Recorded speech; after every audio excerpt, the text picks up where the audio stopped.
Hey, good morning, guys. Happy Monday. So, a couple thoughts. This is the last week, so let's set our intention strong. What do you want to do to accomplish this last week? So, I'm going to tell you a quick little story. This is not supposed to be like a, poor Cassie story. I have a feeling this week is going to be super emotional.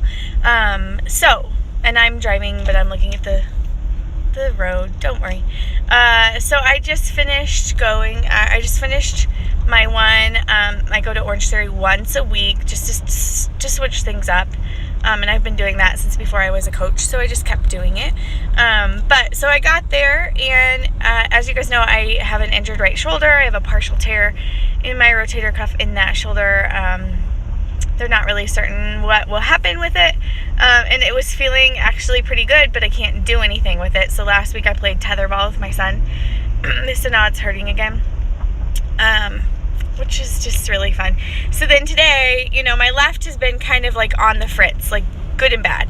So today, rowing just was not a happy thing. I actually stopped rowing partially through, and the trainer came over, and he doesn't know me, and was like, "Come on, you can do this." And I was like, "Yeah, you don't know what I'm struggling with."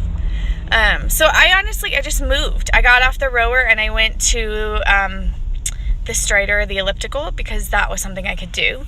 And I just followed what the rowing instructions were on the elliptical. Red light.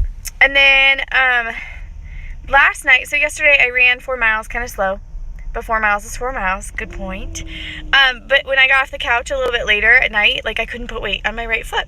So when I got there this morning, my right foot felt fine. I didn't have any pain in it. But when I started running a little bit, I started having pain in it.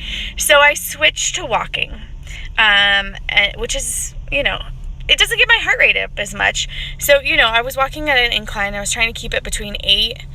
I went all the way up to 20% incline just, for the difficulty. But my heart rate didn't get up as much.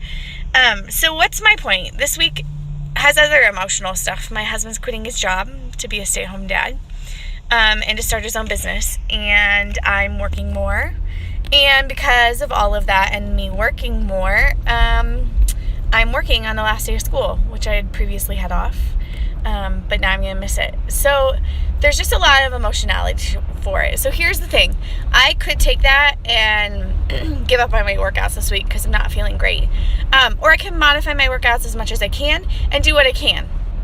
And I can take the fact that emotionally this will be a crazy week and just let my nutrition slide and go crazy. And so here's the thing. I think, I'm afraid to say it, but I'm going to go with no chocolate, sugar, those type of things, which is a weakness of mine, and I struggle with that. Maybe with the exception of Wednesday, in case we do go out Wednesday for ice cream or something.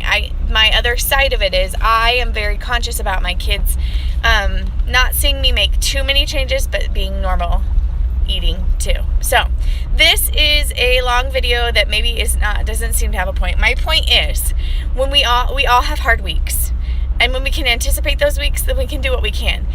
But it doesn't have to be that we give up. Now, a hard week may mean that you do have to let your workout slide or your nutrition slide because you're not sleeping, and sleeping is important.